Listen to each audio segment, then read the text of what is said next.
Oke, selamat pagi. Suara saya oke ya, terdengar ya?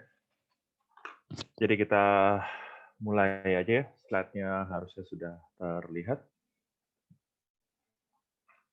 Oke, suara saya jelas? Jelas Pak, terdengar. Oke, baik. Jadi kita lanjutkan ya. Jadi kita lanjutin materi soal data science ya. Jadi sebagai pengingat ya, jadi sebenarnya yang kita bahas itu adalah ini ya, kita membuat model sebenarnya. Jadi membuat model dari suatu data ya. Jadi ada suatu fungsi yang tidak kita ketahui dan kita sering kali memang kita tidak akan pernah tahu fungsinya seperti apa. Yang bisa kita lakukan hanya mengambil data atau mendapatkan data ya, datanya dalam bentuk tabel Excel seperti itu. Jadi kalau kalian ingat ya, misalkan ada tabel Excel, ada variabel X1, X2, X3, ini isinya berapa, kemudian adalah di sini si data output-nya itu ya. Jadi ini variabel, kalau bahasa engineering-nya variabel independen, ini variabel dependent. Oke, walaupun kalau dalam kasus umum belum tentu ini saling independen satu sama lain. Jadi sebutlah kita variabel input sama variabel output aja. Oke, jadi X1, X2, X3 itu variabel dan bisa berapapun ya, tidak harus 3. Y-nya bisa biasanya 1 saja. Nah, yang di sini adalah data-data yang dikumpulkan. Nah, jadi berdasarkan data ini ya, kita mau membuat model aproksimasinya. Nah, itulah sebenarnya salah satu kunci dari yang orang sebut data science itu. Oke, jadi ini sebenarnya seperti regresi linear, itu model paling simple. Jadi anggaplah seperti regresi linear yang dibuat lebih kompleks lah. Jadi kalau ada model-model lebih kompleks, bisa menangkap fungsi non-linear, dan lain-lain. Oke, tapi kita akan memakai regresi linear sebagai pengantar. Karena pada basicnya apa yang kita mau tuh mirip-mirip, sama-sama aja. Jadi supaya kalian lebih ngerti basicnya, nah itulah kita akan memakai regresi linear. Jadi sebagai contoh, kemarin kita kan, ini salah satu problem yang akan kita pakai ya. Jadi ada 3 variabel, X1, X2, X3 itu adalah budget untuk pengiklanan lewat TV, radio, newspaper. Nah, berapa efeknya ke sales? Itu yang ini kita cari. Nah, kemudian ada juga data income kemarin yang kita akan pakai ya. Ini kita langsung dari buku. Jadi ada data-data yang berwarna merah ini. Itu data yang kita dapatkan. Oke, jadi kalau diceritanya ada fungsi yang kita tidak tahu di sini, yang warna biru ini. Jadi kita ingin mencoba mengestimasi si fungsi berwarna biru ini. Oke, jadi ini merupakan income, itu merupakan fungsi dari years of education dan seniority. Tapi kita tidak tahu kan fungsi ini, yang bisa kita dapatkan, oh kalau YOE-nya segini, seniority-nya segini, income-nya segini. Oke, ini X1, X2, ini Y-nya. Kalau misalkan berapalah seniority-nya segini, YO-nya segini, oh ininya segini. Nah, berdasarkan data-data warna merah ini, kita ingin membuat model yang bisa mendekati. Yang bisa membuat kita membantu dalam 2 hal. Satu, prediksi. Kalau prediksi itu maksudnya seperti ini. Oke, kalau misalkan orang ini dia punya YOE seniority-nya segini, misalkan ya. Nah, itu berapa sih dia kira-kira income-nya? Nah, kita kan bisa melakukan prediksi di situ. Misalkan di sini sebutlah hasil prediksi kita. Oke, karena ini tidak ada sebelumnya di data kita, tapi bisa kita prediksi berapa harga, berapa income-nya di sini. Yang kedua adalah inference ya, kemarin kita bahas. Jadi kalau inference itu kita ingin tidak hanya sekedar prediksi, tapi kita ingin tahu. Misalkan seperti ini. Sebenarnya mana sih yang lebih dominan? Mana yang lebih berpengaruh terhadap income? Apakah itu years of education ataukah itu senioritas? Kemudian kita juga ingin tahu misalkan ya siapa yang paling tidak dominan, jadi bisa kita hilangkan dari variabel kita. Misalkan ada orang ngumpulin data gaya hambat atau gaya angkat pesawat terbang sebagai fungsi dari chamber, kemudian ada lagi radius leading edge, kemudian tahu ada chat. Ya, chat kan nggak peduli kan, tapi ada di data misalkan masuk. Nah itu begitu kita analisis, nah itu ternyata nggak berpengaruh dan bisa kita hilangkan. Oke, kalau itu sih obvious ya, cuma maksudnya ada beberapa kasus banyak kasus justru kita tidak tahu dan harus melakukan analisis seperti ini terlebih dahulu. Nanti tugas kalian akan banyak berurusan dengan data-data aerospace maupun aviation. Nah, di situ kalian akan praktekkan langsung dalam konteks aerospace or aviation.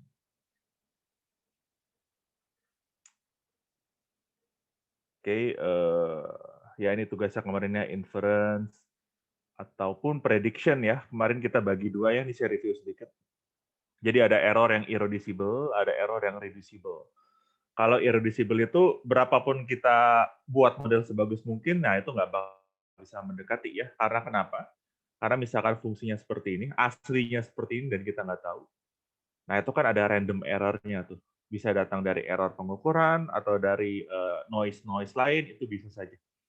Walaupun kalau kalian berurusan dengan IPE gitu ya, nah itu kan kalian sebenarnya alatnya harus sebagus mungkin supaya errornya itu sekecil mungkin. Ya cuma kalau dalam banyak kasus, beberapa kasus itu random noise, ada noise yang entah datang dari mana, tahu-tahu dia masuk ke data kita. Oke, jadi kalian tidak akan bisa mengurangi error tipe seperti itu. Tapi kita bisa mengurangi error tipe reducible.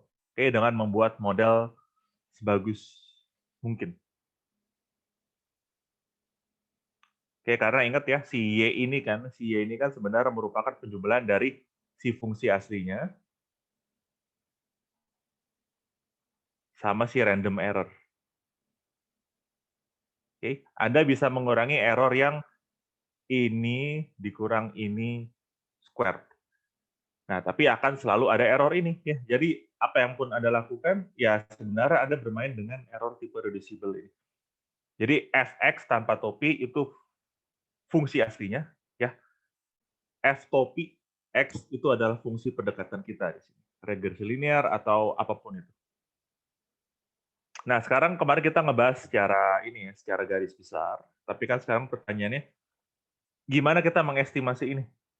Bagaimana kita mendapatkan F topi yang bagus? Nah, ini yang menjadi pertanyaan dan menjadi pertanyaan kunci dari kuliah kita sekarang. Oke, jadi kita akan memakai ilmu statistik untuk menyelesaikan permasalahan tersebut. Nah, itu pertanyaannya. Jadi bagaimana kita mengestimasi F ya, dan ini relevan di banyak kasus. Karena kalau kalian eksperimen, physical eksperimen ya, nanti misalkan di TA, physical eksperimen atau eksperimen dengan komputer, itu ada beberapa kasus di mana kalian harus mengestimasi F ya. Paling simple regresi linear, sebutlah seperti itu. Tapi kan regresi linear kan hanya satu variabel. Nah, kalau ada banyak variabel, itu ada multiple linear regression, itu akan kalian pelajari juga di sini. Oke, jadi sekarang balik ya. Udah di-record belum ya sama Pak Heru? Udah, Pak ya? Sudah, Pak, sudah di-record. Oke, makasih. Baik. Oke, nah jadi pertanyaan itu, bagaimana kita mengestimasi F? Ups, nggak kelihatan. Nah, F. Jadi untuk kita bisa dapat mengestimasi F, kita butuh data ya. Jadi koleksi data dulu, entah itu bisa dengan eksperimen sendiri atau ambil dari manapun. Konteksnya sekarang adalah kita punya data. Oke, kita punya data ya, dan data itu kita menyebutnya training data. Mengapa kita sebut training? Karena kita akan gunakan data ini untuk melatih F-topi kita, untuk membuat F-topi kita. Dan training data ini berjumlah N data points. Jadi kalau kalian lihat tadi gambar ya, saya proyeksikan misalkan ke inilah, sebutlah ke YOE sama seniority tadi. Nah, si bulat-bulat merah tadi itu adalah data points kalian. Dan setiap data points ini berkorespondensi dengan satu angka years of education, satu angka seniority, dan satu angka income. Jadi X-nya YOE sama seniority, Y-nya adalah income. Jadi kita menggunakan training data ini untuk melatih metode kita untuk mengestimasi F, sehingga Anda dapat F-topi. Oke, jadi F-topi ini yang mau kita buat kita latih. Dan kalau kita menuliskan ya, bentuknya akan seperti ini, misal. Jadi ini adalah satu data point, ini satu data point, ini satu data point, dan ingat kemarin kita nulisnya gimana? Jadi kalau misalkan kita tulisnya seperti ini, itu artinya observasi nomor I. Jadi isinya adalah ya sebutlah saya X1 nih ya. X1 itu artinya misalkan angka YOE-nya segini, ya sebutlah berapalah, angkanya berapa, maksudnya satu angka tertentu ya. seniority-nya segini, nah itu adalah si X-nya. Nah, ini jadinya X1. Jadi kalau X1 itu maksudnya seperti baris pertama di tabel X sekalian dan ambil X-nya saja. Dan itu isinya adalah vektor, sebutlah vektor seperti itu. Kemudian Y1 itu berarti untuk si X1 tadi, Y-nya berapa sih income-nya tadi? Nah, kita menyebutnya seperti itu.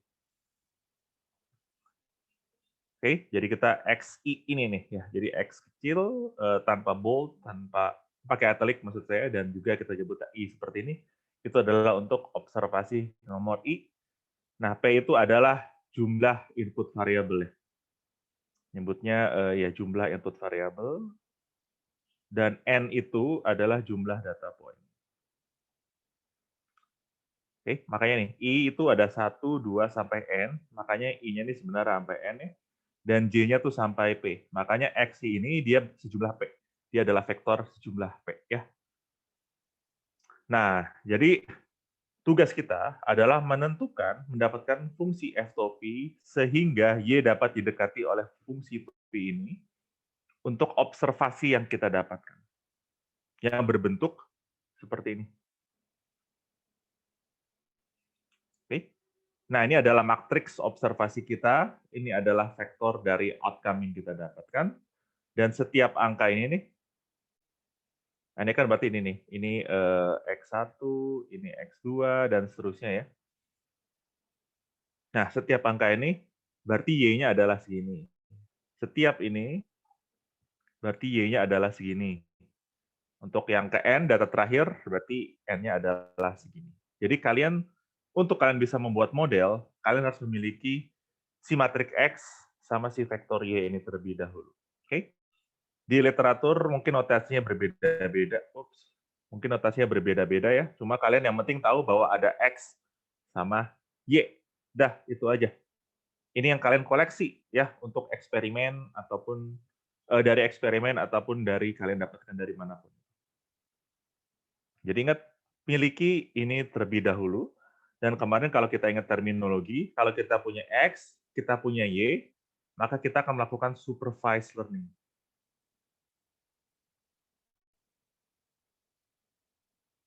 Karena kita memiliki label, alias di sini labelnya adalah Y. Jadi untuk X sekian, labelnya adalah Y1. Untuk X sekian, labelnya adalah Y2. Kalau yang namanya unsupervised learning, itu kita memiliki X-nya aja, tidak ada Y. Nah, sekarang kita supervise, dan mayoritas dari data science itu berbicara soal supervised learning. Kan kita mau melakukan harganya segini, datanya segini, harganya segini. Itu kan dilakukan orang-orang di perusahaan e-commerce dan lain-lain. Mereka melakukan supervised learning. Algoritma rekomendasi YouTube pun kalau kalian lihat dalam-dalam itu sebenarnya supervised learning juga. Dia memprediksi bahwa, oh karena Anda suka musik ini, berarti Anda mau dong kira-kira kalau saya rekomendasikan ini. Oke. X sama Y. Nah, itulah cara kita akan mengestimasi F. Nah, sekarang ada dua cara dari segi metodologinya, yaitu dari segi metodologi F-T-P-nya itu. Satu parametrik, dan dua itu adalah non-parametrik. Yang akan kita bahas pertama adalah metode parametrik. Dan metode parametrik itu, salah satu yang paling simpel dan paling berguna adalah regresi linear, yang sudah pernah kalian pakai pasti. Mengapa saya sebutnya parametrik? Ya, karena dia memiliki parameter tertentu. Jadi, langkah-langkahnya ada dua sebenarnya. Jadi, two-step model-based approach. Jadi, kalau parametrik itu, Anda akan membuat asumsi bahwa fungsi Anda sebenarnya memiliki bentuk tertentu. Anda memang tidak tahu kan fungsi Anda seperti apa aslinya, tapi Anda menggunakan suatu asumsi bahwa bentuknya akan seperti ini. Oke? We make an assumption about the function form of shape of f. Bentuknya akan seperti ini. Contoh paling simpel adalah, oke, kita asumsikan bahwa f itu adalah linear. Jadi kita dekati juga fungsi kita dengan pendekatan regresi linear. Kalau regresi linear kan ada ini nih, udah ada istilahnya fungsi-fungsinya. Jadi kalau bahasa matematik kita menyebutnya ini adalah basis. Jadi fungsi basis, ya itu ada fungsi basisnya tuh berarti ada ini semua nih. Ini ada satu ya, di sini nggak ada sebenarnya. X1, X2, sampai XP. Jadi masing-masing 1, X1, X2, XP itu adalah fungsi basisnya. Oke? Jadi kalau misalkan regresi linear satu dimensi ya, yang kalian buat simple seperti ini. Oke, itu sebenarnya kalian melihatnya ini aja, fx beta 0 plus beta 1 x1. Kan ada yang biasa pakai ax plus b, nah itu sama aja. Kita hanya memakai notasi berbeda ya. Nah, jadi ada beta 0, ada beta 1, itu adalah suatu koefisien yang harus kalian hitung atau estimasi. Nah, kita menyebutnya koefisien di sini. Sejumlah P plus 1, di mana P itu adalah jumlah variabel kalian. Ingat. Makanya kalau di regresi linear, satu dimensi, ada dua koefisien yang harus kalian estimasi. Karena P kan 1 plus 1, ada 2. Nah, kalau ini kita lihat apa di sini? Nah, di sini ada dua koefisien yang harus diestimasi. Kita punya nama ya, kalau untuk beta 0 itu namanya intercept. Beta 1 itu namanya slope. Sesuai namanya kan, beta 1 kan kemiringan nih, kemiringan dari garis linear ini. Nah, begitu juga kalau kita ekstensi ini ke variabel lebih banyak, bentuknya akan menjadi seperti ini. Jadi, kalau misalkan 3 variabel, kita akan memiliki beta 0 plus beta 1 X1 plus beta 2 X2 plus beta 3 X3, berarti ada P plus 1 alias 4 koefisien yang harus kalian estimasi, yaitu beta 0, beta 1, beta 2, dan beta 3. Kalau kalian punya P variabel, ya berarti ada P plus 1 koefisien yang harus kalian estimasi. Nanti mengestimasi beta 0, beta 1, sampai beta P ini adalah menggunakan X sama yang kalian miliki tadi. Oke, kita belum masuk ke situ, tapi kita akan melakukan itu. Nah, pertama kita buat modelnya kan udah seperti ini ya. Oke, ini adalah bentuknya akan seperti ini nih, model kita nih. Nah, tugas selanjutnya, setelah kalian memilih model, alias, oke lah, saya tahu bentuknya akan linear ya. Contoh lain apa? Polinomial, misalkan seperti itu. Itu juga parametrik. Begitu kalian mendefinisikan model akan seperti apa, latih model tersebut. Oke, train the model, alias kalian sebenarnya kalau saya ngomong train, itu menghitung koefisiennya seperti apa. Nah, inilah tadi, kalau kalian melakukan model linear, ini yang kalian akan estimasi. Nah, jadi ini yang akan kalian kerjakan ya. Kalian membuat model, kalian menghitung ini. Ya, sama seperti regresi linear satu dimensi, nah sekarang kita extend aja ke dimensi lebih tinggi. Ketika saya nyebut dimensi, itu maksudnya adalah jumlah variabel lebih tinggi. Oke, nanti di sini ada caranya namanya ordinary least squares. Ya, cuma kita akan belajar ini dalam pertama-tama kita konteks linear regresi satu dimensi. Jadi itu adalah metode parametrik. Pertama kita tentukan modelnya akan seperti apa, entah linear, entah polinomial. Jadi sudah ada semacam bentuk-bentuk bakunya di situ. Oke, tentukan seperti itu. Nah, setiap basis dari model tadi ya, dari si asumsi kita tadi akan memiliki koefisien. Nah, koefisien itu yang akan kita estimasi berdasarkan data yang kita miliki.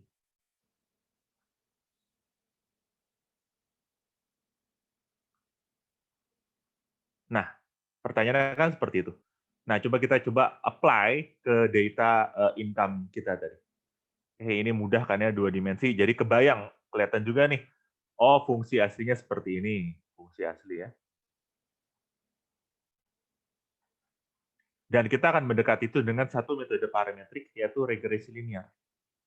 Oke, jadi kan tadi kita nulisnya ini, Y beta 0 plus beta 1, X1, ini kali maksudnya, plus beta 2 kali X2. Nah, coba kita buat yang versi lebih gampang kita melihat, yaitu kita mendekati income, ini approximated, kita mendekati income dengan beta 0 plus beta 1 kali education plus beta 2 kali seniority. Nah, tugas kita berarti menentukan beta 0, beta 1, beta 2 berdasarkan data-data berwarna merah ini.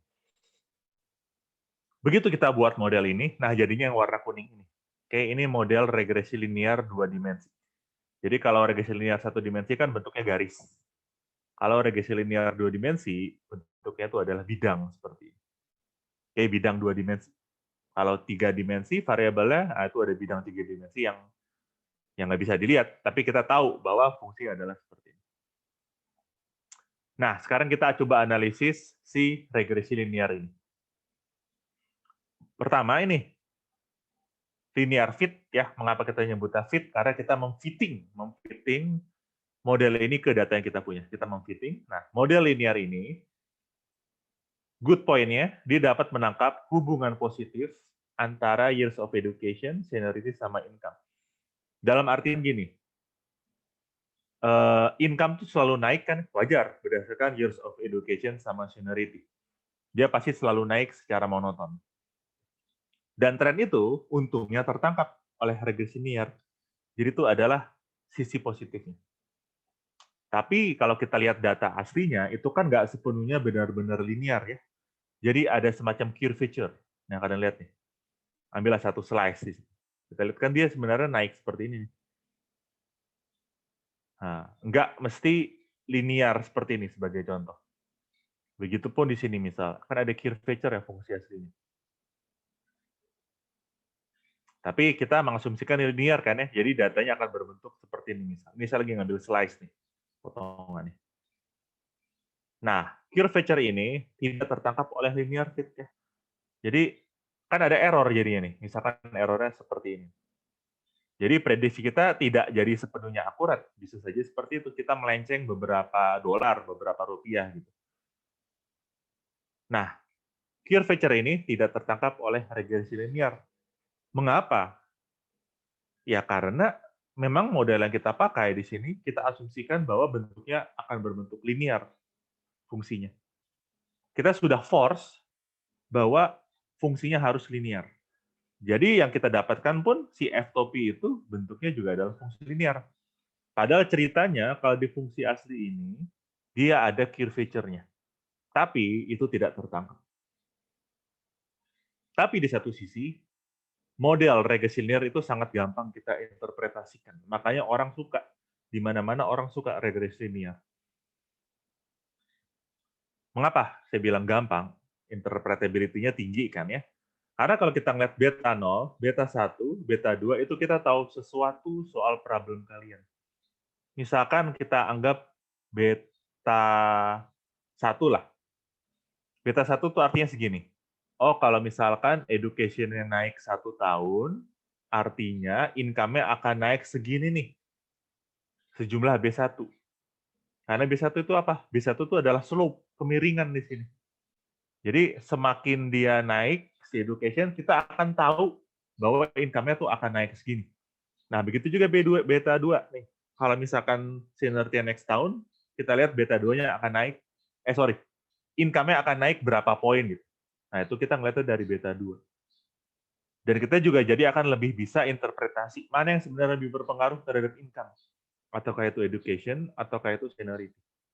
Modelnya interpretability, alias kalau kita melihat si f-topi kita, ini kan sebenarnya adalah f-topi kita nih semua. Ini f-topi kita. Ini semua. Kalau kita ngeliat f-topi kita ngerti soal si problem itu sendiri. Nah, tapi apa disadvantage-nya? Karena kita sudah memforce bahwa fungsinya akan seperti ini, nah bisa jadi fungsi yang kita aproksimasi itu, fungsi aslinya itu bisa jadi melenceng dari si fungsi yang kita coba buat, dari fungsi prediksinya. Jadi antara f asli sama f-topi itu ada mismatch-nya di situ. Nah, kalau kita ngeliat data ini kan emang ada mismatch. Jadi ada curvature, kalau fungsi aslinya ya, ada kurvanya gitulah kalau bahasa Indonesianya.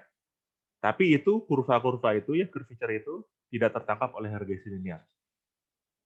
Jadi the model we choose might not match the true unknown form of f alias bentuk asli. Nah, itu adalah metode parametrik. Kita tentukan bentuknya seperti ini, entah itu linear atau itu polinomial. Nah, kemudian kita estimasi koefisien. Jadi di awal kita sudah asumsikan bentuknya akan seperti ini. Nah, itu adalah metode parametrik. Jadi ada parameter-parameter yang ada bentuk bakunya. Oke, jadi kata kuncinya mungkin bentuknya baku dan akan seperti ini. Oke, itu cara pertama, metode parametrik.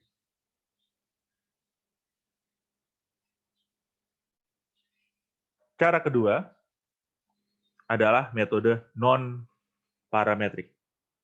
Oke,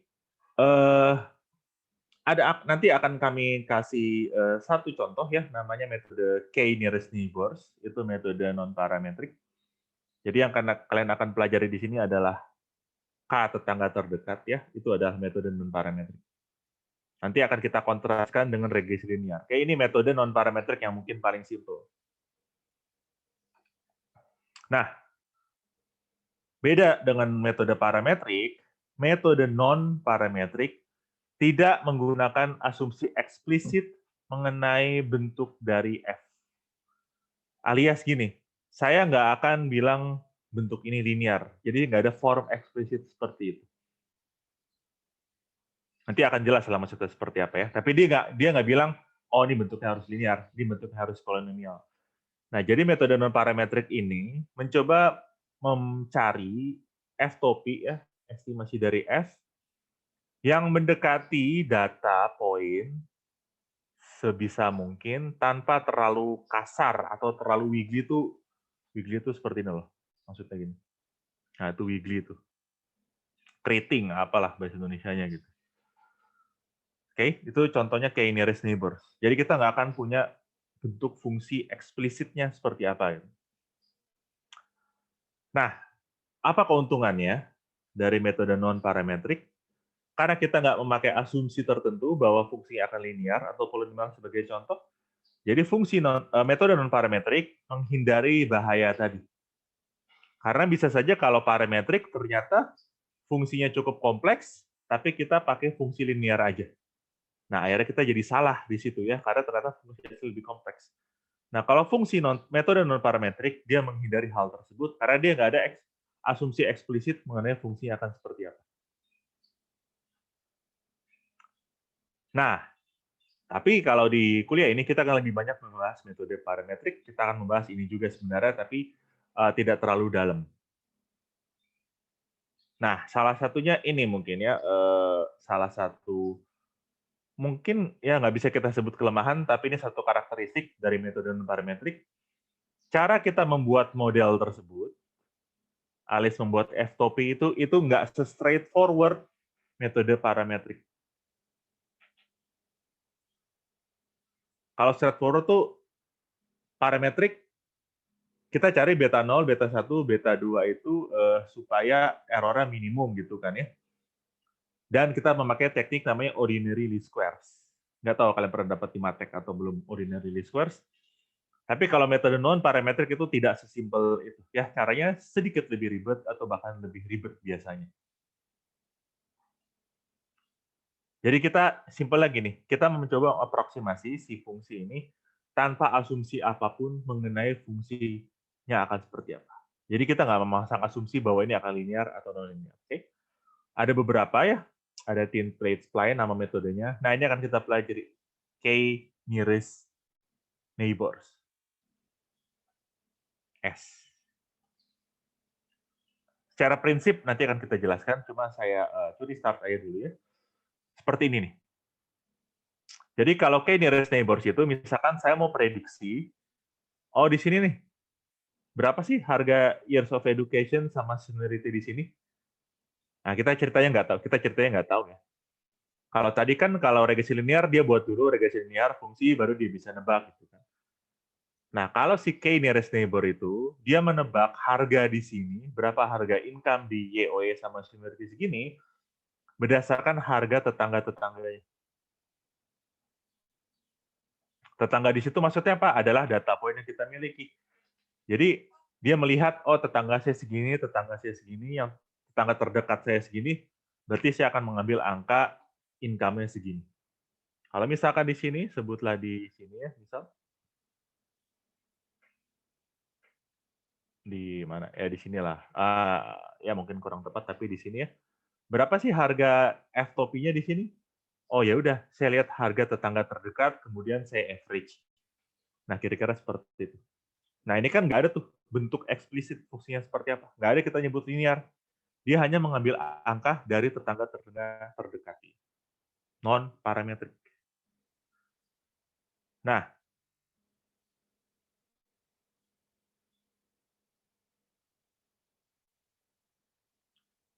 ini kenapa slide nyempil ya? Harusnya di sebelumnya. Ya udah kita ini dulu deh. Non parametrik dulu. Nah, ini contohnya nih. Ini thin plate spline ya. Ini tidak kita bahas ya, cuma ini salah satu metode non parametrik. Nah, sekarang kita coba gunakan metode thin plate spline ke data ini. Ini fungsi asli, ini fungsi KW ya, fungsi kopinya. Nah, fungsi KW kita kalau kita bandingkan ya, si kuning sama si biru, dia bisa menangkap curvature tersebut. Jadi dari segi prediksi, dia lebih akurat daripada metode regresi linear. Kalau saya sebut tadi lebih akurat tuh artinya seperti apa sih? Nah, akurat tuh kita melihat error antara fungsi asli sama fungsi pendekatan kita alias f-topik kita. Kayak error seringkali tidak kita ketahui ya, error asli ya. Karena kan kita nggak tahu nih sebenarnya fungsi birunya seperti apa. Tapi kita bisa mengestimasi error tersebut. Nah, jadi ini kan bagus kan ya? Oh, saya bisa menebak kalau dia KO-nya segini, seritinya segini, dia lebih akurat nih daripada si regresi linear. Oke, dari satu sisi dia bagus. Nah, tapi permasalahan adalah seperti ini. Saya nggak bisa tuh tuliskan formulasi thin plate spline di sini karena bentuknya memang kompleks ya. Dia adalah gabungan dari berbagai basis fungsi, thin plate spline seperti itulah kira-kira ya. Itu detailnya tidak kita bahas sekarang. Tapi yang mau saya emphasize di sini adalah bentuknya tuh kompleks. Dan begitu kalian ngelihat, ini loh model si thin plate spline nih, nah kalian nggak bakal ngerti apa-apa. Thin plate spline itu kalau kalian lihat formulanya, dia nggak akan memberikan kalian informasi apa-apa dalam bentuk yang pure seperti itu. Nggak kayak tadi tuh, kalau regresi linear kan, oh gitu kan kalian lihat ya. Tapi kalau kalian lihat model thin plate spline, wah itu kompleks tuh. Nggak ngerti apa-apa sih ngeliat. Sama aja kayak tadi kan, kayak nearest neighbor kan ya. Saya ngelihat ini, saya nggak akan ngerti apa-apa di situ. Karena emang nggak ada bentuk eksplisitnya. Kalau ini ya nggak akan kalian ngerti apa-apa kalau kalian melihat bentuk fungsinya seperti apa. Nah, keuntungan apa metode non parametrik? Fleksibilitas. Nah, jelas tuh fleksibilitas tuh kata kuncinya. Karena dia lebih fleksibel, dia lebih bisa menangkap curvature seperti ini. Jadi dia dapat menangkap fungsi yang lebih kompleks. Disadvantage-nya apa? Model-modelnya, kalau saya nyebut model maksudnya si Autopia, dalam banyak kasus tidak mudah diinterpretasikan. Atau bahkan nggak bisa kita interpretasikan sama sekali. Jadi kata kuncinya apa di sini? Ada flexibility, ada interpretability. Nah, ingat kata kunci tadi, interpretability sama flexibility. Jadi ada dua ya, metode parametrik sama non parametrik. Nah, tadi ini slide-nya harusnya ada di sebelumnya ya. Jadi kelihatannya saya kebalik-balik sedikit. Nah, ini cara kita interpretasi sederhana dari si regresi linear satu dimensi. Oke, ini kan dua dimensi ya. Jadi kita punya, ini dia pakai B ya. Jadi ini beta nolnya, ini beta satunya. Datanya berwarna biru. Dan kita buat model regresi linear kita. Nah, jadi ini adalah time, weeks, ini time ya, versus accumulated savings, jadi tabungan.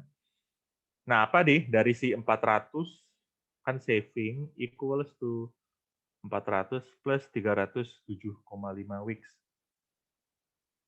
Nah, artinya data ini menunjukkan ini. Si orang ini dia memiliki initial saving sebesar $400 sesuai dengan angka intercept-nya. Jadi data ini memang nggak tercatat ya, nggak ada nih di sini nih. Nah, tapi kalau di sini dia melihat bahwa $400 nih initial saving dia. Nah, kemudian kalau kita ngeliat si slope-nya, kalau dia nambah 1 minggu gitu ya, if she or she save save money for an extra 1 week. Jadi kalau dia ada 1 minggu, maka dia bisa expect bahwa $307,5 akan nambah di saving-nya dia. Setiap 1 minggu sekali. Soalnya kalau kalian lihat kan itu datanya naik turun tuh. Dan ada data yang miss juga nih, misalkan di minggu ke-7 dia nggak nyimpen data gitu. Nah, jadi kalau nambah 1 minggu, maka saving dia by average akan nambah $307,5. Jadi makanya terakhir we can also say that the average savings per week is $307,5. Oke, jadi ini metode yang interpretable. Karena kalau kalian melihat modelnya, kalian akan mengerti data ini menceritakan apa. Nah, itu contoh dari regresi linear.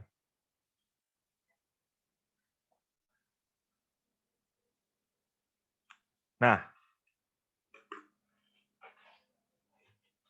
jadi ada metode parametrik, ada metode non-parametrik. Jadi harapannya kalian sudah mulai bisa kebayang bahwa ada trade-off di situ antara akurasi sama interpretability dari model. Misalkan seperti ini.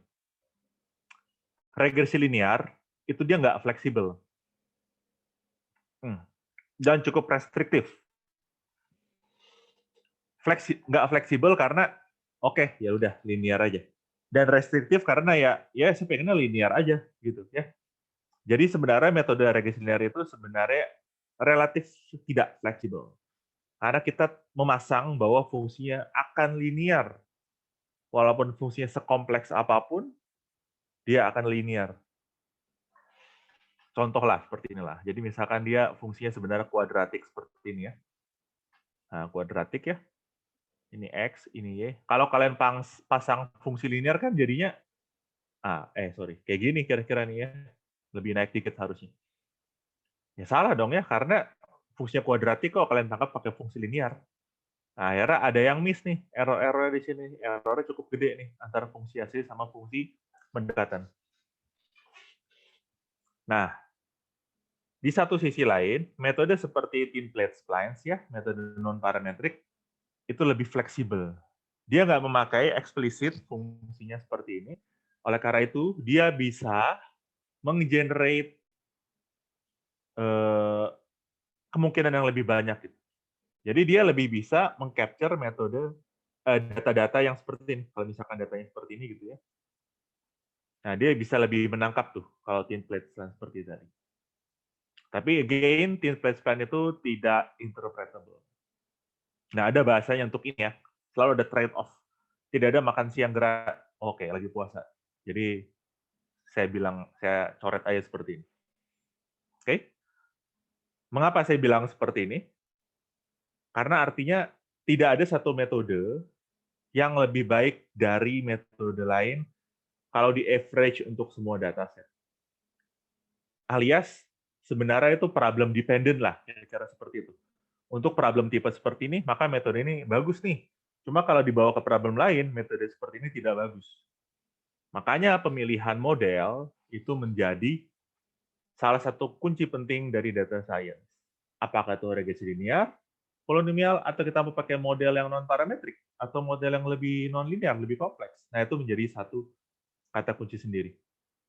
Nah, sekarang kan banyak tuh data science dadakan tuh. Nah, mereka banyak kekurangan basic statistik, jadi mereka sebenarnya hanya make-make aja. Nah, jadi tujuan dari mata kuliah ini sebenarnya memberikan basic statistiknya untuk itu juga. Oke, karena ya sama aja kayak misalkan aerodynamics tuh, pakai CFD. CFD banyak ini tinggal klik aja kan, software klik, tapi dia nggak ngerti dalamnya CFD itu apa. Nah, sebagai anak aerospace ya, anak dirgantara, ya ITB lagi ya, kalian harus mengerti ya sebenarnya apa yang kalian lakukan itu. Jadi lebih dari sekedar user dalam beberapa ini, banyak yang juga bahkan menjadi developer dari metode. Nah, jadi ada kata kunci lagi tuh. Nah, kan tadi saya garis bawah ini. Saya lingkari fleksibel. Jadi ada metode yang fleksibel, ada metode yang tidak terlalu fleksibel. Nah, sekarang kita coba kontraskan dua kelas metode ini. Mungkin dari less fleksibel dulu deh. Kalau metode yang less flexible itu sangat berguna untuk inference. Ingat nggak? Tujuan kita kan ada dua, prediction sama inference. Inference itu kita mencoba menggali apa yang diceritakan oleh data ini. Nah, apa regresi linear dan model-model less flexible itu interpretable? Ya itu tadi, karena bentuknya itu bisa dimengerti. Nah, tapi karena kita memasang asumsi tertentu, seringkali sulit untuk meng-capture respons yang lebih kompleks. Misalkan pengalaman saya data aeroelastik tuh ya, aeroelastik tuh kita mau mencoba memprediksi damping coefficient terhadap misalkan Mach number dan beberapa parameter lain, itu datanya kompleks, datanya wiggly lah, dia naik turun seperti itu. Nah itu nggak bisa kita capture pakai regresi linear. Nah ini ntar kita bahas ya. Tapi salah satu keuntungan dari metode less flexible itu dia cukup robust terhadap fenomena overfitting. Apa itu overfitting? Nanti akan kita bahas. Tapi secara simpel gini, overfitting itu seperti ini. Misalkan ini data kalian ya, misalkan fungsi asli non-linear. Sorry, fungsi asli linear. Sebutlah ini ya. Nah, kalau kalian overfitting tuh maksudnya gini. Kalian menangkap noise-nya. Ini kan noise kan, muncul-muncul simpan ini kan gara-gara noise. Nah, kalau overfitting, Anda tuh sebenarnya memfit noise kalian. Justru kalian tidak menangkap regresi fungsi linear aslinya.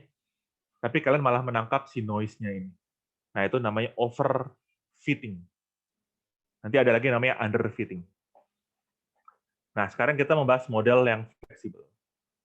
Seperti thin plate spline atau K-nearest neighbors.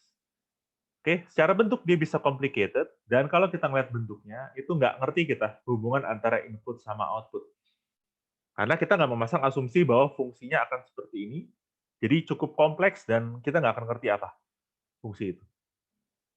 Nah, tapi karena dia fleksibel ya, dia dapat menangkap respons yang lebih kompleks. Misalkan respons kompleks tuh kalau satu variabel, ya anggaplah seperti ini. Ini kan respons kompleks nih. Kalau kalian pakai regresi linear, ya udah kalian mentok sampai sini. Nah, tapi kalau metode fleksibel, dia bisa menangkap ini semua. Berdasarkan data yang dimiliki, ya sebutlah seperti ini. Nah, karena fleksibilitasnya, mereka dapat menangkap respons kompleks ya.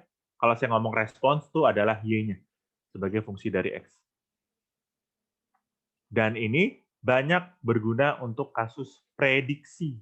Ya, karena dia fleksibel, dia bisa menangkap curvature. Ini lebih berguna untuk masalah prediksi. Nah, tapi model fleksibel itu cenderung dia tidak terlalu resisten terhadap overfitting. Jadi kalau ada noise, nah dia bisa tuh kecenderungan menangkap noise itu lebih besar. Nah, jadi ada trade-off ya. Sama seperti aerospace ada trade-off antara aerodynamic sama struktur, di sini pun ada trade-off antara model yang kurang fleksibel. Metode kurang fleksibel itu mengemphasize interpretability sama metode yang fleksibel, di mana metode fleksibel itu mengemphasize prediction accuracy. Nah, kira-kira seperti itu ya. Kita belum masuk hitungan apapun, kita baru membahas konsep garis besar ya, basicnya dari statistical learning. Nah, mungkin saya nafas dulu sebentar. Mungkin ada yang mau ditanya?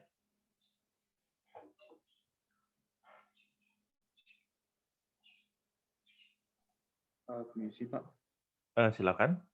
Secara teoritis, apakah mungkin kita bisa memprediksi error dari suatu set of data? Soalnya, menurut saya sih kurang ada gunanya kalau misal kita ngomong model ini, tapi kita bahkan nggak tahu error paling minimumnya itu seperti apa. Tapi kalau misal kayak error 0 itu kan sebenarnya bukan regresi lagi, tapi interpolasi. Sorry. Yang error 0, oke. Jadi maksud kamu gini ya, kalau misalkan ini error 0 gitu kan, jadi interpolasi gitu. Oke, jadi kalau saya simpulkan, jadi pertanyaan kamu, cara mengetahui error asli seperti apa, bukan? Bukan sih, Pak. Coba. lower bound dari error. Oh, lower bound-nya. Iya, ya. Kalau lower bound sih bisa, jadi gini, pokoknya kita nggak akan pernah tahu ya fungsi aslinya seperti apa. Jadi kita dalam secara konteks asli kita nggak akan pernah tahu error aslinya seperti apa. Nah, tapi kita punya beberapa tools yang bisa kita pakai untuk mengestimasi error tersebut tuh. Paling banyak kita pakai, nah ini metode yang dipakai sebenarnya, salah satu-satunya ya, itu adalah namanya cross validation error. Itu kelihatan akan kita bahas singkat ya. Jadi cross validation error itu digunakan untuk mengestimasi error aslinya seperti apa. Jadi kalau yang misalkan tadi nih, kalau ini kan errornya 0 nih sebenarnya nih ya. Interpolasi dia, bukan regresi itu. Nah, tapi kan sebenarnya dia salah tuh di situ. Karena dia kelihatan error 0 terhadap data. Nah, tapi dia ternyata meng-capture noise. Nah, itu ada metode cross validation, itu digunakan untuk mengestimasi error aslinya seperti apa. Atau seperti ini nih, saya cari yang lebih, cari ruang dulu, mana ya. Biasanya seperti ini. Ada lagi juga yang seperti ini caranya ya. Jadi ada cross validation error tadi, atau seperti ini. Jadi ada data yang kita pakai untuk men-training model kita, misalkan seperti ini nih datanya. Kita buat model kan ya. Nah, ada, ini namanya training set tadi ya, kalau dibilang training set. Ada lagi namanya test set. Nah, test set itu misalkan saya kasih warna, bukan warna, warnanya bulat, bentuknya bulat. Test set ini tidak kita pakai sebagai training set kita. Jadi karena tidak kita pakai sebagai training set, nah jadi model yang berwarna, model f-topi ini ya, yang tadi saya gambar, itu akan kita ukur akurasinya terhadap test set. Nah, karena test set ini tidak kita pakai untuk men-training model kita. Nah, jadi error terhadap test set ini, nah itu adalah error yang kita gunakan sebagai estimasi untuk error aslinya seperti apa. Jadi itu, jadi ada dua ya caranya, satu cross validation error, atau dua kita ukur error terhadap test set ini. Nah ini persis nih, nanti kita akan bahas soal akurasi dari model setelah ini.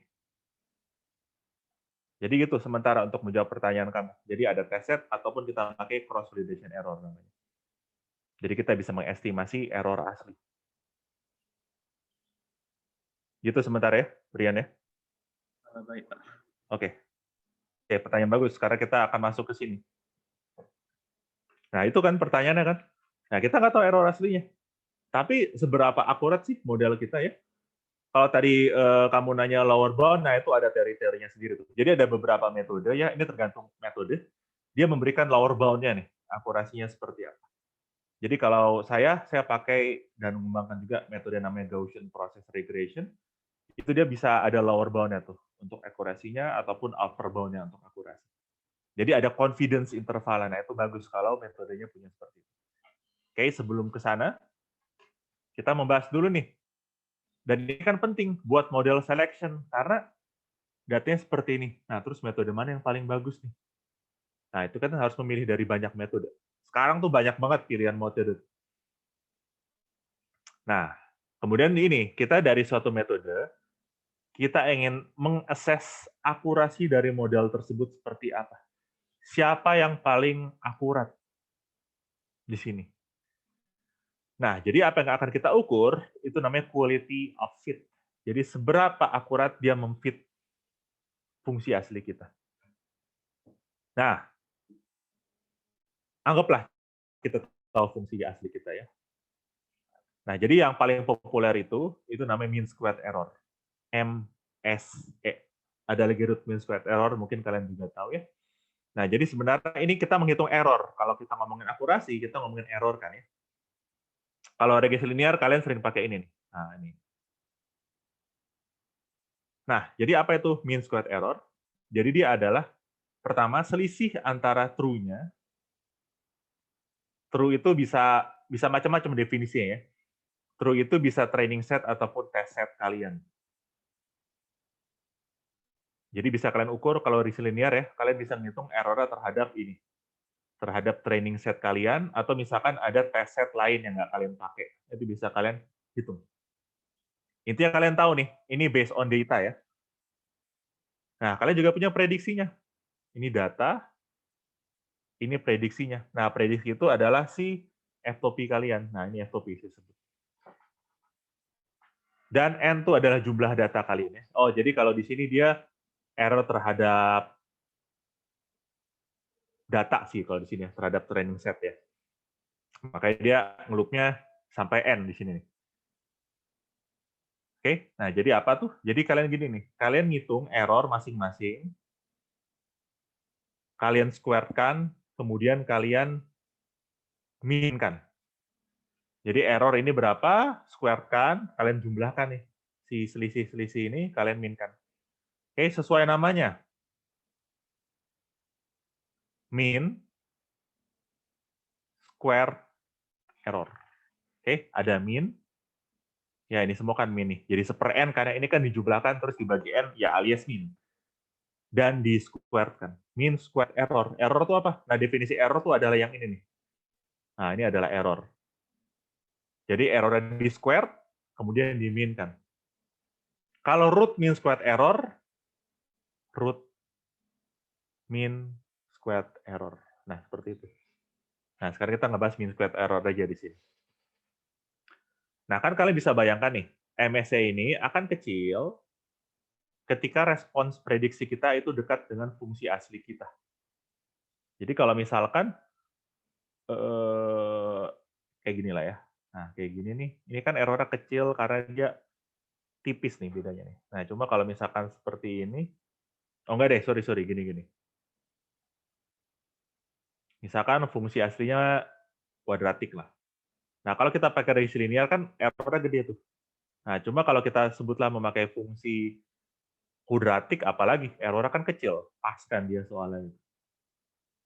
Nah, itu kita bisa menghitung mean squared error-nya. Nah, ada beberapa cara untuk kita mengestimasi mean squared error tersebut. Kalau yang ada di atas ini kan kita ngeloopnya sampai n. Nah, itu kita menghitung MSE berdasarkan training data kita. Nah, itu namanya training MSE, alias training mean squared error. Mean squared error yang kita pakai ke data training kita. Nah, tapi kan masalah gini, ya. Apalagi kalau kita mau prediksi, kita seringkali, nah ini nyambung sama pertanyaan tadi, kita seringkali nggak peduli terhadap error terhadap training data kalian. Karena kan training data kalian bisa diganggu oleh noise. Misalkan seperti ini. Nih, misalkan gini ya. Ini nih. Sebutlah kita memforce sampai metodenya interpolasi ya. Bentar, enaknya gimana ya? Ya, aku nggak bisa hapus. Oh, salah pencet. Sorry ya, salah pencet. Misalkan gini deh. Nah, gini nih. Ada noise sih, sebutlah ada noise. Ada noise nih ya. Ini harusnya linear, cuma ada noise. Nah, ini fungsi aslinya nih, si F. Kalau kalian pakai fungsi interpolasi, dan cenderung metode fleksibel tuh, dalam banyak kasus metode interpolasi, dia kayak gini nih kan ya. Nah, ini kan training MSC-nya 0 atau mendekati 0, karena dia persis di data kita, itu errornya 0 atau mendekati 0. Jadi mean squared error-nya itu adalah 0. Tapi kalau kalian lihat lagi, salah nggak tuh? Salah kan ya? Padahal fungsi linear, loh kok kamu malah jadi lebih kompleks. Gitu. Nah, jadi, apa yang kita peduli, itu adalah sebenarnya error terhadap data yang belum kita lihat. Ups, berisik kali WA. Ntar, saya ini dulu. Saya apa?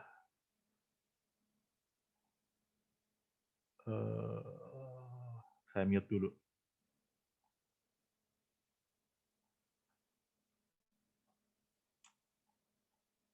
Mute. Oke. Ya. Nah, itu. Kita peduli terhadap error unseen test data. Data yang belum kita lihat. Atau simpelnya, ya data yang nggak kita observe. Ya. Walaupun tuh sebenarnya in practice nggak mungkin.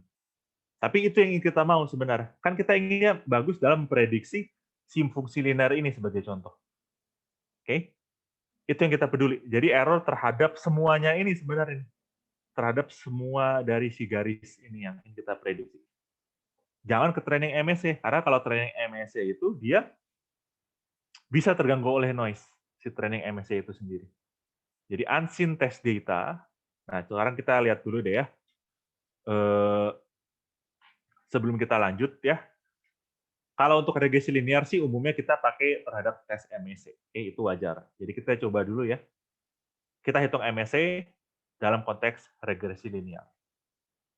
Nah, jadi si garis hitam nih adalah fungsi asli ya. Atau kita generate-nya dari Y sama dengan 2X plus noise ya. Ini sengaja ini saya buat sendiri ya.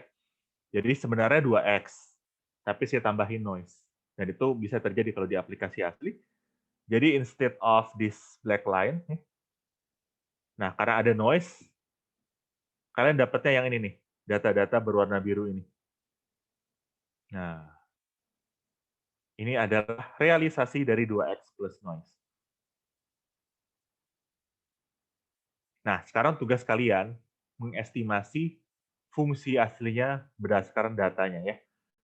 Nah, jadi next-nya untuk detail perhitungan regresi linear itu ada di kuliah regresi linear minggu depan.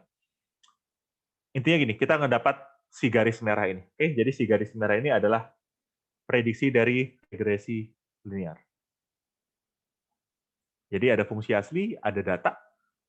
Fungsi asli adalah 2X sebenarnya ya, tapi jadi plus noise. Ada garis regresi linear berdasarkan data. Nah, sekarang coba kita buat tabel Excel lah biar mudah dimengerti ya.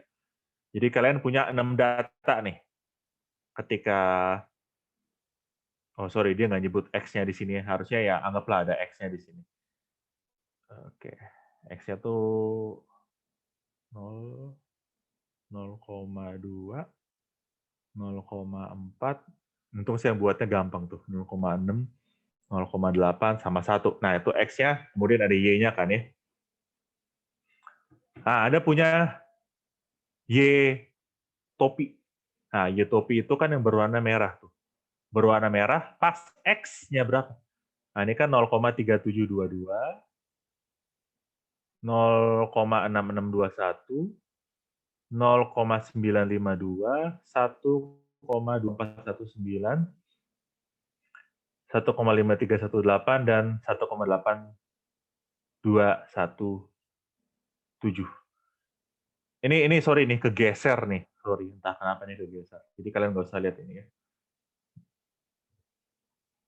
Nah, kemudian kalian juga punya YP. YP kalau di sini tuh ceritanya si fungsi aslinya tuh, tapi di data kalian ya.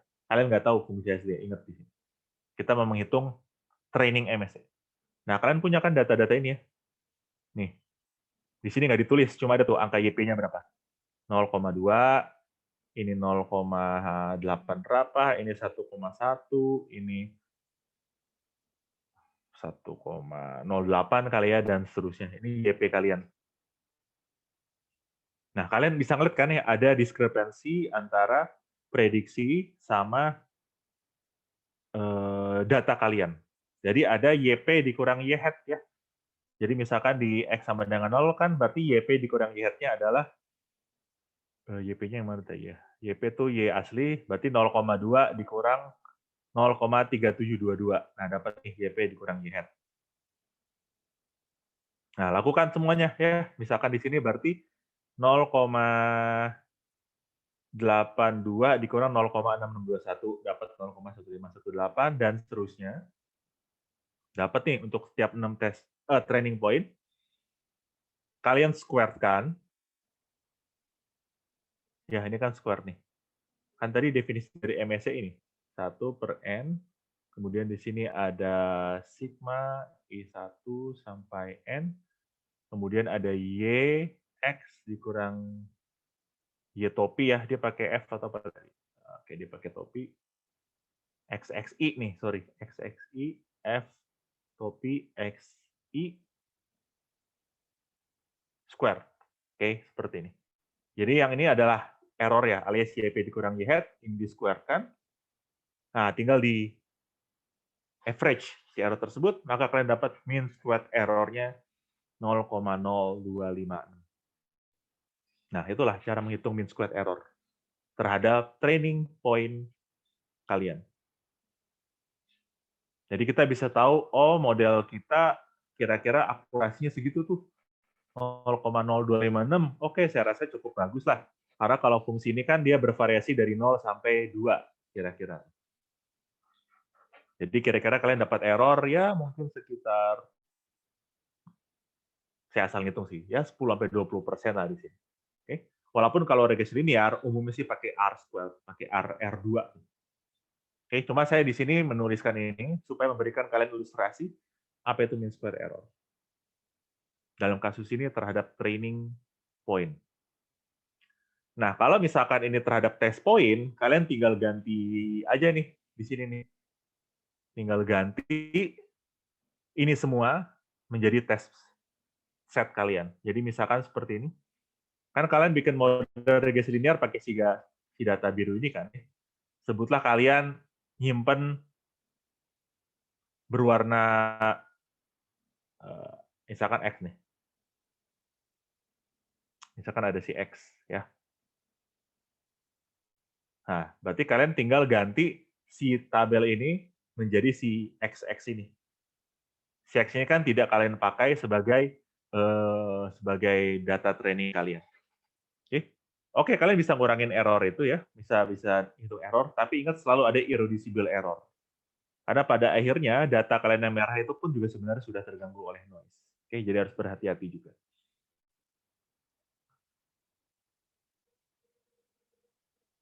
Nah,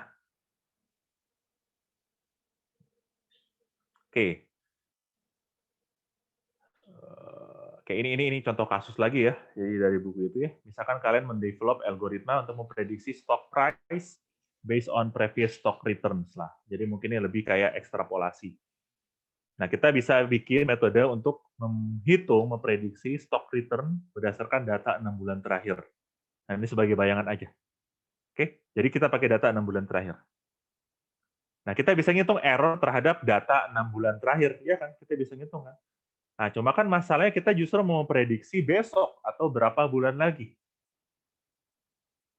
Nah, sama juga kalau misalkan di konteks clinical measurement ya, kita mau memprediksi resiko diabetes atau resiko hipertensi berdasarkan ini, misalkan apa ya? Misalkan dia frekuensi olahraga, frekuensi makannya apa aja, makan berminyak, atau apalagi risiko hipertensi. Oke. Nah, kalian punya data, kalian prediksi nih. Oh, pertama ini nih, data dari data ya. Orang ini dia makannya tiap hari makan pagi, siang, malam makan padang, kemudian dia jarang olahraga. Oh, resiko diabetes, resiko hipertensinya tinggi. Orang ini jarang olahraga, tapi dia pagi, siang, malam makan gorengan, resiko hipertensi cukup tinggi. Kemudian ada lagi dia makannya sayur, kemudian dia rajin olahraga, oh tingkat hipertensinya segini. Oke, saya bisa ngomong ini karena relatable sebenarnya sama saya. Nah, itu untuk masing-masing data kita udah punya nih. Data resiko hipertensinya. Tapi kan kita nggak peduli lagi error terhadap mereka. Toh kita udah tahu dalam hal ini. Yang mau kita prediksi adalah resiko alias akurasi kita untuk pasien baru yang belum kita observe sekarang. Nah, jadi metode yang paling bagus harusnya memberikan tes MSE yang paling rendah dan bukan lowest training MSE. Ya, karena kalau training MSE itu biasa justru errornya rendah, tapi metodenya tidak terlalu bagus justru karena terhadap data baru yang belum kita observe, dia akurasinya jelek. Jadi metode yang bagus, harus memberikan tes MSE yang paling rendah. Jadi kalau kita konseptualisasikan, average ini adalah rendah. Oke, jadi squared error average-nya rendah terhadap unseen data. Data yang belum kita lihat. Oke, nah Ini angka aslinya sayangnya kita tidak tahu. Tapi bisa kita estimasi. Bagaimana cara kita melakukannya? Tadi seperti saya bilang, kita bisa estimasi itu menggunakan tes dataset, yaitu observasi yang tidak kita gunakan untuk membuat metode kita, untuk melatih metode fungsi pendekatan gitu. Jadi pakai datasetnya, yaitu cara yang paling umum, atau cross validation, satu cara lagi namanya. Nah, orang bisa meminimize training MSE ya. Tapi ingat tadi, kalau kita minimize training MSE, itu beresiko sekali. Karena training MSE yang rendah, tidak berarti tes MSE juga rendah. Misalkan gini ya, pernah nggak kalian coba-coba nih? Coba-coba aproksimasi polinomial. Aproksimasi polinomial nih. Misalkan datanya seperti ini. Ya, anggaplah kayak gini lah ya. Misalkan pertama kalian buat regresi linear. Oke, errornya kan jauh kan ya. Jadi training MSE sama tes MSE sama-sama rendah gitu. Tapi coba kalau kalian pasang polinomial lateral, kan misalnya gini, oke nih saya mau minimize training MSE gitu kan. Pasanglah tuh polinomial order 7 tuh, misal.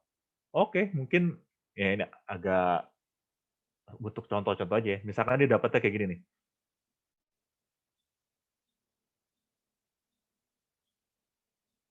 Ceritanya nih hampir interpolasi nih. Terus kalian lihat nih. Wah, bagus nih. Training MS-nya rendah nih. Mendekati 0.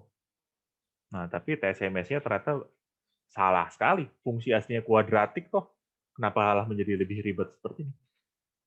Padahal errornya rendah tuh. Saya pasang order tinggi polinomialnya. Nah, itu namanya overfitting juga itu ya. Jadi kalau overfitting itu low training MSE doesn't mean low test MSE.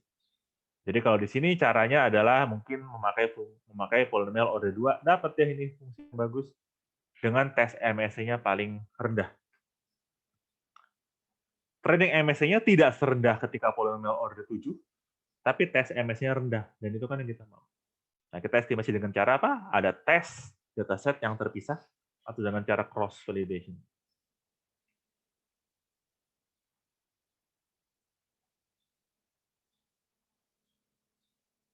Nah, ini masih sama yang tadi ya. Oh, ya ini paling ya tadi ya topiknya kan ya cukup mendekati lah ya. Nggak persis sama sih ya. Agak jauh, ya agak sedikit jauh Bang. Nah, cara kita menghitung tes MSE atau true MSE lah ya. True MSE itu calculating the MSE between the true function alias black solid line and the linear regression prediction. Oke? Nah, ya jadi gini lah. Jadi true MSE-nya itu ya bisa juga kalian sebut SMS sebenarnya. Jadi kalau dalam kasus tadi nih, kasus yang ini nih, ini semua nih. Sebenarnya tuh tes MSE adalah 0,0352. Jadi untuk semuanya nih kalian hitung errornya nih.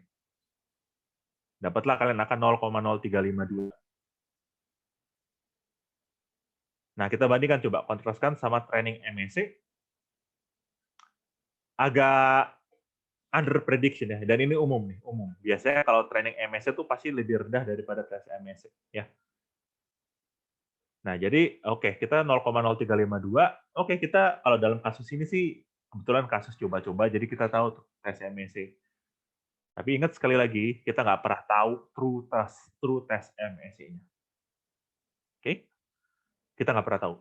Nah, itu yang menjadi problem yang akan harus kita selesaikan.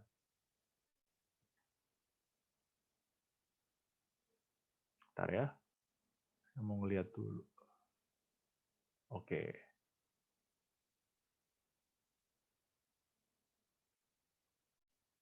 Ya.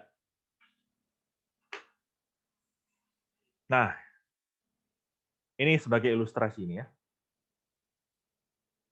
Kita memakai MSE, ada training, ada tes. Jadi kalau di sini ceritanya tesnya tuh yang MSE aslinya tuh. True. Oke. Ini adalah training MSE kita. Oke, ini agak konseptual ya sebenarnya ya, tapi mudah-mudahan kalian terbayang ya. Nah, jadi kita lihat dulu nih yang fungsi kiri nih.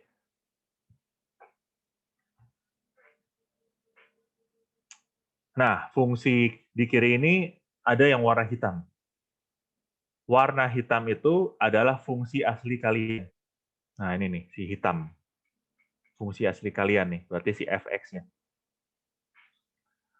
Nah, yang kalian observe itu kan adalah fx plus error kan ini. Nah, itu berarti kalian dapat yang warna dot-dot warna hitam ini. Dapat nih kalian ya. Ini kalian observasi, ceritanya sih ini nggak tahu nih ya. Ini konseptual, jadi ceritanya kita tahu si fx ini. Nah, kemudian kalian memakai metode parametrik, satu regresi linear, dan kedua ada namanya lagi smoothing splines, mirip-mirip sama thin plate splines. Jadi ada dua thin plate splines yang kita pakai. Nah, kalau pakai smoothing splines, kalau smoothing splines itu ada satu parameter yang akan kita atur ya, kalau di smoothing splines, itu akan menentukan fleksibilitas dari model. Kayak ini ada parameternya. Nah, jadi linear regression tuh ada juga, dia sebenarnya merupakan kasus khusus dari smoothing spline dengan fleksibilitas order 2. Tapi ini bukan polinomial. Nah, jadi ada 3 model nih, ada 3 f-topi. Jadi sebutlah si regresi linear ini adalah f-topi x1 gitu. Kemudian yang berwarna, saya bisa ganti warna nggak ya?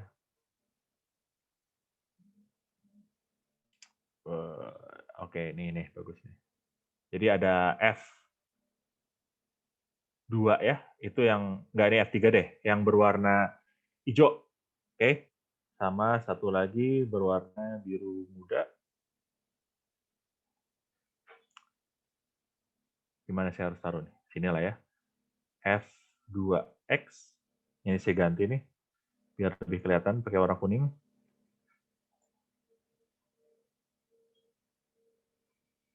Oke, jadi ada 3 model kan ya, yang kita harapkan bisa mendekati fungsi berwarna hitam. Nah, masing-masing memiliki fleksibilitas yang berbeda-beda. Si F1 itu, dia the least flexible. Jadi kalau dari tingkat fleksibilitas, dia yang paling rendah nih. Ini si F1X, topi. Kemudian smoothing spline-nya kita naikin fleksibilitasnya. Menjadi berapa nih dia? 5 ya, atau 6 di sini. Nah, jadi yang ini nih. Kemudian ada satu lagi tadi modelnya yang paling fleksibel. Si F3 topi nih, dia paling fleksibel nih. Nah, oke, kita udah punya 3 model ini, kita lihat ya. Regresi linear itu garis lurus. Yang berwarna biru ini, dia cukup smooth dan bisa menangkap curvature. F3 ini dia fleksibilitas tinggi sekali. Sampai 23 nih. Ini dengan mengatur parameter di smoothing spline. Jadi dia wiggly seperti ini. Bisa lihat ya, dia malah menangkap noise. Oke. Nah, sekarang kita coba hitung training sama tes MSI-nya untuk fungsi ini. Oke, ini kalian lihat dulu deh. Kalian kesampingkan dulu ya. Ini theoretical. Nah, kita coba lihat training MSI dulu nih. Mulai dari regresi linear. Oke, ini training MSI-nya. Kemudian kalian ganti ke model kedua, turun training MSI-nya, ganti lagi ke model 3-nya, turun training MSI kalian. Mengapa seperti itu? Kan bisa kalian lihat nih. Semakin dia fleksibel, dia malah semakin dekat dengan data berwarna hitam ini nih. Makin tipis kan ya perbedaannya. Jadi wajar kalau model ketiga ini, training MSI-nya itu rendah. Karena dia menangkap noise. Kan yang kalian observe pada akhirnya adalah data dengan noise kan? Berarti yang berwarna hitam itu. Tapi fungsi aslinya berwarna hitam. Nah, jadi di situ salah sebenarnya si F3 itu. Nah, sekarang kita ukur training tes MSI-nya ya. Dan dalam kasus ini karena ceritanya kita tahu kita bisa. Nah, ini. F1 masih tinggi ya, jadi training sama tes sama-sama rendah. Kemudian F2 ini, dia kan yang sebenarnya kalau kita bandingkan dia paling mendekati garis hitam ini. Jadi training MSI emang bukan dia yang paling rendah, Tapi dia tes MS-nya justru yang paling rendah dari sekian kombinasi ini. Oke? Nah, yang ketiga, dia training MS-nya paling rendah, tapi tes MS-nya justru dia naik. Karena dia makin menjauh dari fungsi aslinya, dia malah menangkap noise-nya di situ. Oke, itu kasus overfitting. Jadi yang paling benar siapa di sini? Nah, si blue smoothing spline itu yang paling bagus. Jadi kalau linear regression, dia the least flexible. Dalam kasus ini, tes MS-nya rendah, training MS-nya pun, tes MS-nya tinggi, training MS-nya pun juga tinggi. Kalau green smoothing splines, itu yang paling fleksibel. Training MS-nya paling rendah, tapi tes MS-nya juga tinggi. Yang paling pas, paling oke adalah yang berwarna biru. Dia tidak terlalu fleksibel seperti yang berwarna hijau, tapi dia juga tidak sefleksibel apa tuh bahasa Indonesianya. Dia tingkat fleksibilitasnya pas gitulah. Dan ini yang kita mau, tes MS-nya paling rendah, walaupun training MS-nya dia medium. Nah, jadi ini penting karena pada akhirnya kita secara praktik ingin menemukan model yang berwarna biru ini, kira-kira seperti itu. Karena memberikan tes MS-nya yang paling rendah. Nanti goalnya adalah mengestimasi tes MSC ini. Oke?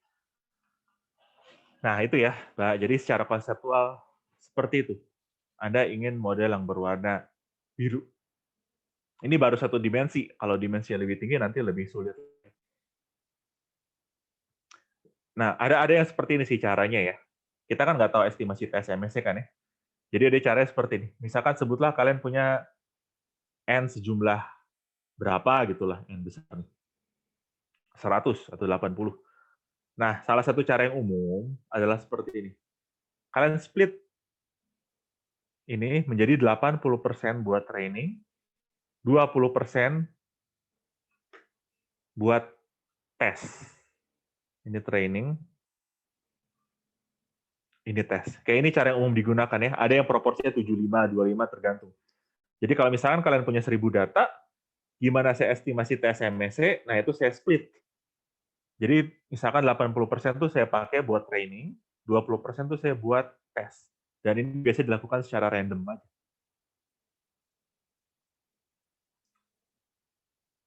Random dalam artian, oke lah, saya ambil 80% data secara random, 20% secara random, nah nanti saya akan buat si model regresinya, dan saya tes ke data tes saya.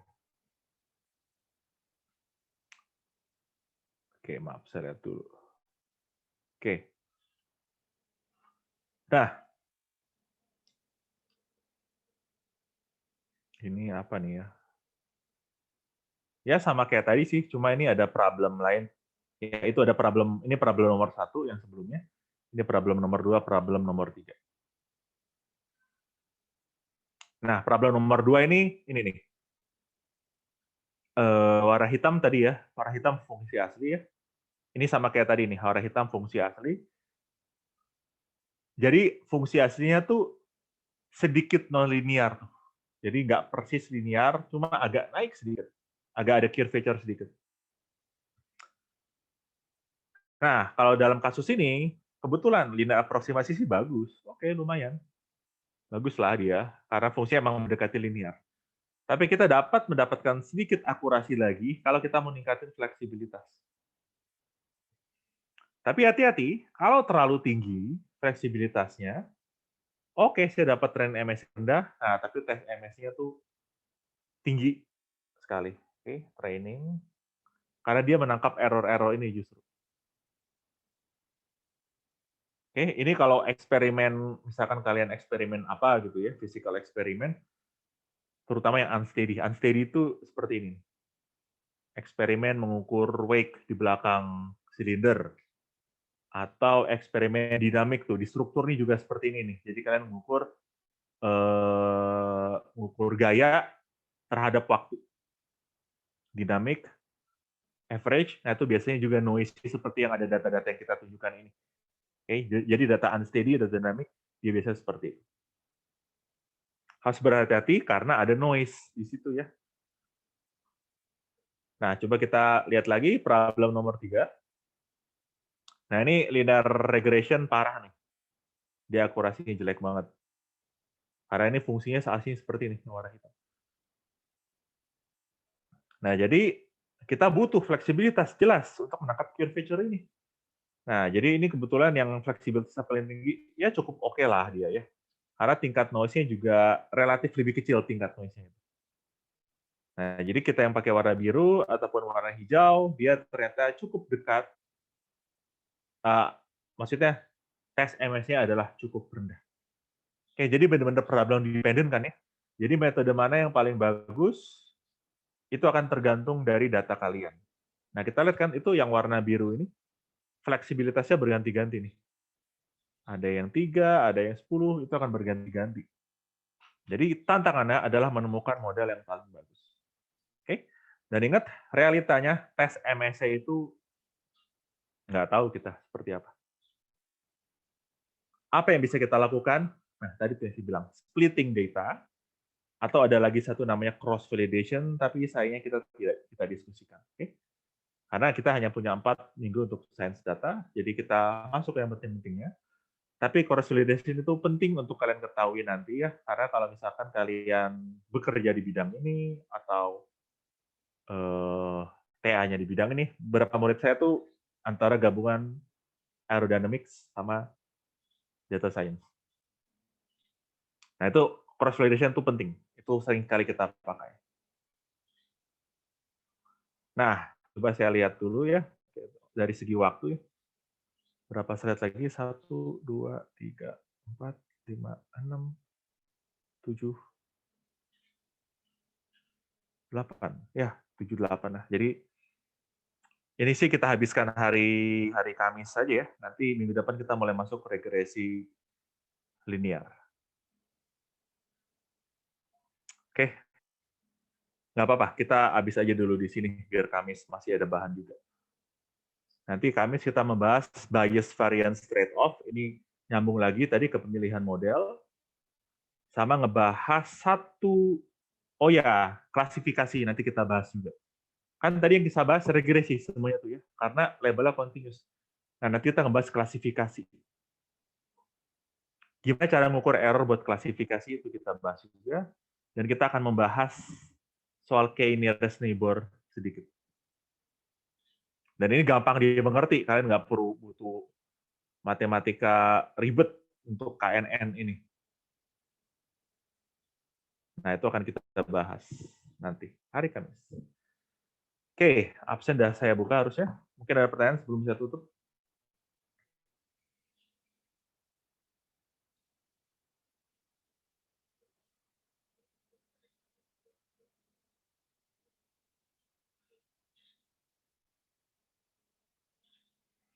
Oke. Ya, kalau begitu, kita ketemu lagi di hari Kamis ya. Jadi kuliah kita tuh tinggal 3 minggu lagi ya. Jadi nanti di akhir kita akan berikan tugas. Dan kita tahu ini mepet-mepet lebaran kan ya. Jadi deadline-nya pasti agak di-extend sedikit. Nanti itu akan berbentuk kerja kelompok.